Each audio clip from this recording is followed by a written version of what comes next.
Hey everybody, today's video is sponsored by Chassis. Now Chassis, it's been on the channel before, you've seen it. It is a premium powder for taking care of your nether regions. And you know exactly what I mean.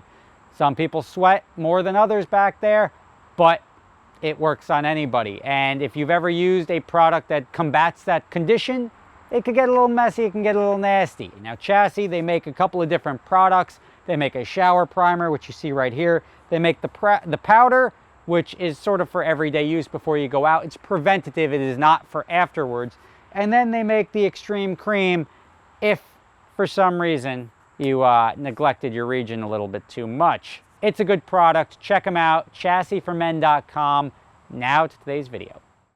So we all know it's possible to rent an exotic car, but how easy is it to steal an exotic car? Because somebody is effectively giving you the keys to a magnificent beast like this, and they're not asking you for a lot of money as collateral. Even if it's a $5,000 or $10,000 security deposit and $1,500, that's not a bad price to pay for an exotic car. Now, I'm going to tell you a story about, we've had a couple of cars stolen in the past.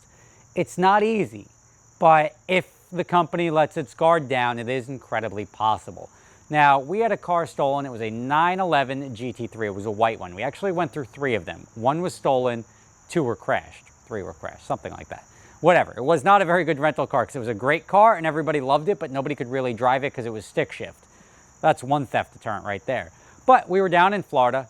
There was a girl who came in. We had young guys working at the company.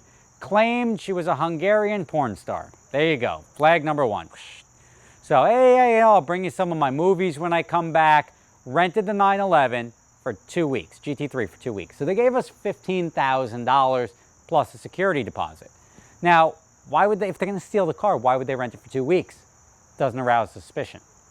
So that gives them 2 weeks to do something with the car, and we're assuming in Florida it went on a boat and bye-bye to another country.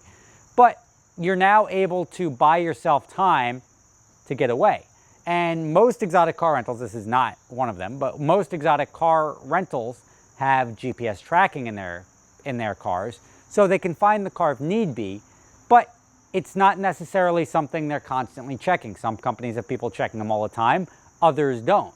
So it's possible to disable the low jack, to disable the OnStart, to disable, there is a way to make that car virtually disappear. And we've had other people try that, and we've caught them all, luckily. We actually, another story, we had a Bentley GTC that was stolen. We noticed it was beelining from Miami, driving up the coast. We're like, this guy's got a 2-day rental. How is he possibly driving to New York?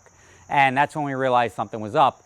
And I ended up working with multiple agencies and having a sting arranged that night. And we took down a very large car smuggling ring in Maryland. The car was in a container when the police eventually got there. We're talking choppers, SWAT teams, everything. And they took down this giant car theft ring because somebody tried stealing my Bentley. So don't do that in the future. So back to the GT3. That's what I'm saying, it's not easy. So now how do you steal a car if you try to steal one from the exotic car rental company?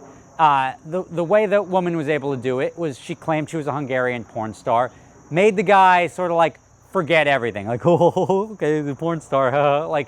They didn't check her documents. They didn't run her documents through the system. We do that for everybody now. So now, if you want to steal a car, I know who you are. I know, I've got your license. I've got your credit card.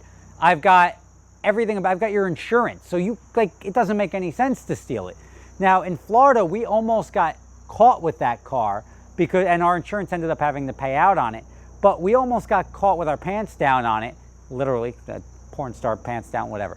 But we almost got caught because the car itself was rented to somebody who we had no proof whether or not with her passport it was fictitious or not. When you Google search it, it ended up being fictitious. But there's no proof that that renter just is late. They haven't brought the car back because we had them. We then used up their security deposit because the car wasn't returned on time.